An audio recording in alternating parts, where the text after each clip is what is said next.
हम ये तो नहीं जानते कि मेरा भोला क्या देगा, पर इतना विश्वास जरूर है कि कानपुर की इस कल्याणपुर की धरा पर अगर कथा हो रही है और आप दिल लगाकर अगर 3 घंटे की यह कथा सुन रहे हो तो 3 महीने में मेरा बाबा क्या देगा आगे के पत्र में आपका प्राप्त जरूर होगा, ये निश्चित है। वो कभी नहीं सोचता कि धन कितना, दौलत कितना, संपदा कितनी, वो तो केवल एक चीज विचार करता है कि भक्ति कितनी है।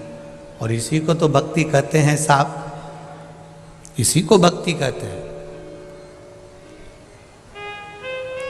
कथा का पहला दिन है और आप इतनी संख्या में आए हो कि चारों तरफ भरे पड़े हुए हो, ये शिव कृपा नहीं तो और क्या है?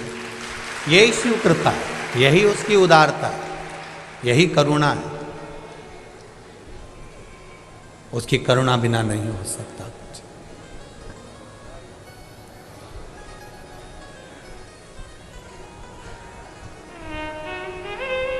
बस एक निवेदन जरूर करूंगा समिति से, बहुत अच्छे आप लोग व्यवस्था करे हो, पर ये जो व्यवस्था आप लोग जो वीआईपी के लिए बीच में जो जगह रहती है और जो जगह जब बैठ जाए सब उसके बाद में खाली रह जाती है, तो मेरा निवेदन है जो वीआईपी नहीं है उनको भी भर दिया कर। बस इतना सा निवेदन, और कुछ नहीं।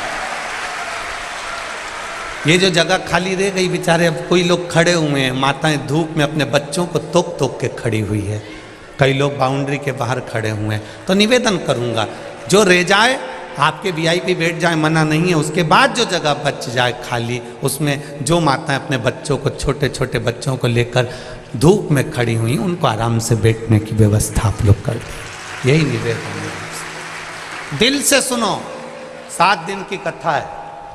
प्रशासन बहुत सुंदर व्यवस्था संभाला हुआ है। हमने देखा जहाँ से हम चले वहाँ से लेकर यहाँ तक पुलिस प्रशासन ने बहुत सुंदर व्यवस्था संभाली है। मैं आदरणीय कलेक्टर महोदय, एसपी महोदय को भी धन्यवाद देना चाहूँगा। बहुत सुंदर आप लोगों ने व्यवस्था संभाली। जितने भी टीआई, सीएसपी, एसपी जो लगे, बहुत सुंदर आप लोगों की व्यवस्था। शिव कृपा इसको कहते हैं। आज से नहीं आना है आपको, आप कल से व्यवस्था हमने संभालने का बोला है, आज से नहीं। आप तो आप अपनी जगह बैठकर कथा का तत्व सुनो। भक्ति का तत्व जो है, स्मरण तत्व जो है, वो आनंद देने वाला। महाराज शिव कथा कहती है, भगवान का सुंदर शिव महापुराण की कथा कहती है कि भगवान को तुम्हारा वैभव, भगवान को तुम्हारी दौलत, भगवान को तुम्हारा धन, भगवान को तुम्हारी संपदा, भगवान को तुम्हारा बहुत वैभव नहीं चाहिए। भगवान को केवल एक चीज चाहिए, तुम्हारी निर्मल भक्ति, और भक्ति का बल, बस वही शिव को चाहिए, उसके सिवाय कुछ नहीं।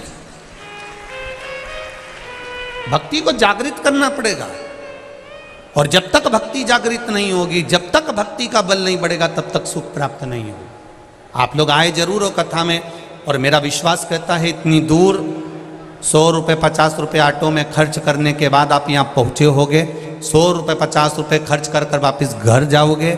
जरा विचार करना, अगर 50 रुपये खर्च कर कर तुम यहाँ तक पहुँचे हो, 50 रुपये खर्च कर कर तुम यहाँ बैठे हो, तो कहीं ना कहीं मेरे भोलेनाथ की कृपा होगी, तभी तो बाबा ने तुमको खींच कर यहाँ बुलाया। एक पत्र आया है, एक पत्र देखिए, उस पत्र में एक किसी माँ ने लिखा है, निधि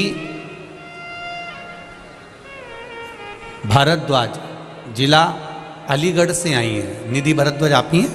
हाथ हिला दो बेटा। श्री शिवाय नमस्तुभ्यम। मेरा नाम निधि भारद्वाज है, जिला अलीगढ़ से आई हूँ। मेरा मोबाइल नंबर ये है। महाराज जी, 1 लोटा जल की महिमा क्या होती है मुझसे पूछे। 2021 में हम बहुत दुखी थे महाराज जी, हम पर बहुत कर्जा था। 10 लाख से 15 लाख तक का कर्जा हमारे ऊपर हो गया था। चारों तरफ अंधेरा लग रहा था। 1-2 बार प्रयास भी करा कि ये शरीर रखने से कोई मतलब नहीं, अब तो मरना ही श्रेष्ठ है। पर आपकी कथा ने मुझे जीने की राह दिखा दी। मोबाइल चलाकर बैठी थी और अचानक आपकी कथा मेरे हाथ में आ गई। आपका बटकेश्वर वाला उपाय हमने करना प्रारंभ करा। 3 सोमवार किया है बाबा जी। बाबा की कृपा ऐसी हुई, लोगों से कहते थे कि कहीं ना कहीं से 1 या 2 लाख का लोन हो जाए तो हमारा थोड़ा थोड़ा कर्जा पट जाए, पर कर्जा नहीं पटा। बोले कि ऐसी कृपा हुई गुरुदेव, जो हमारा 10 लाख से 15 लाख का कर्जा था, मेरे बेटे ने बाबा की कृपा से मेहनत कर कर वो कर्जे को पटा दिया, और बाबा की कृपा से आज मेरा बेटा दूसरे को लोन देने लगा। ये शिव है। पत्र में लिखा है निधि जी आपने, अब तो बेटा मेरा दूसरे को लोन दे देता है। ऐसी कृपा मेरे बाबा भोलेनाथ ने, कुबेर भंडारी ने कर दी। ये शिव है। ये पत्र में यहाँ लिख दिया इन्होंने कि अब मेरा बेटा ही लोगों को लोन दे देता है।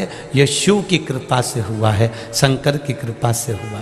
गुरुदेव 20 साल से सर्वाइकल का प्रॉब्लम था, खूब इलाज करवाया, खूब डॉक्टर को दिखाया, तब भी मुझे आराम नहीं लगा। तब बेलपत्री और रुद्राक्ष के जल का प्रयोग करना प्रारंभ करा। मैं 3 और हो आई, जय हो मां, धन्य। 3 बार सियोर आई, 1 बार रुद्राक्ष मिला। उस रुद्राक्ष को गलाती, पानी शिव जी को चढ़ाती और पीना प्रारंभ करा। उसे पीती और सबको पिलाती। बाबा की कृपा से अब मेरा सर्वाइकल का दर्द ठीक है, मैं डिप्रेशन से बाहर हूँ। बाबा ने मेरा हाथ पकड़ लिया है, मैं बाबा को धूप लगाने आई। बैठो बैठी, श्री शिवाय नमस्तुभ्यं। ये शिव कृपा, शंकर की उदारता, ये शिव करुणा। अब सुनो दिल से, जितने लोग आस्था पर कथा सुन रहे हैं, जितने फेसबुक यूट्यूब पर सुन रहे हैं, और जितने इस पावन प्रागण्य में कथा सुन रहे हैं, आप दिल से सुनो, हृदय से। ये भी मत देखो कि कहां बैठे हो, बस जहां मौका मिल जाए, जहां जगह मिल जाए। एक काशी के एक भक्त की कथा आती है जिसका नाम भोला था। माता पिता थे, आंखों से अंधा बेटा ने जन्म ले लिया था। अब आंख से अंधा बेटा घर में जन्म ले लिया, एक ही लड़का, और वो भी आंख से अंधा। मां भी रोती थी और पिता भी रोते थे कि बेटा ने भी जन्म लिया तो आंख से अंधा है। नहीं है इसके, अंधा ही है।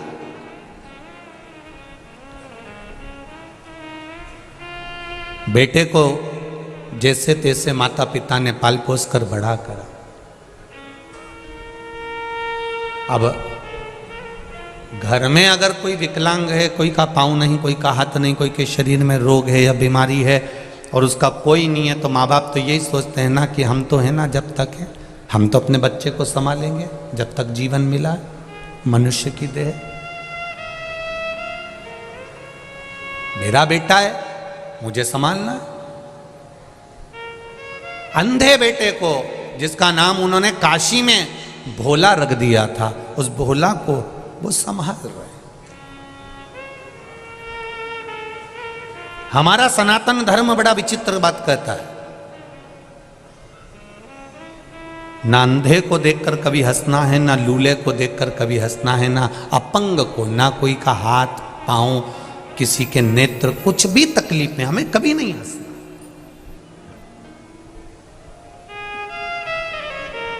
क्योंकि आप भगवान से क्या मांगते हो? भगवान मुझे आनंद देना, बोलते हो कि नहीं बोलते? भगवान मुझे खूब खुशियां देना। तो भगवान मन में सोचता है, जब तुझे अंधे को देखकर इतनी खुशी हो रही है, लूलों को देखकर इतनी खुशी हो रही है, लंगड़े को देखकर इतनी खुशी हो रही है, तो भगवान भी सोचता है ये गिफ्ट क्यों ना मैं तुझे भी दे दूं, तू पूरी जिंदगी खुश रह ले। ना तो हमें किसी अंधे को देखकर हंसना है, ना किसी विकलांग को देखकर, ना किसी कमजोर को देखकर, ना कोई शरीर से बहुत मोटा है, बहुत तगड़ा है, हमें उसको देखकर भी नहीं हंसना। कोई बहुत दुबरा है, उसको देखकर भी हमें नहीं हंसना।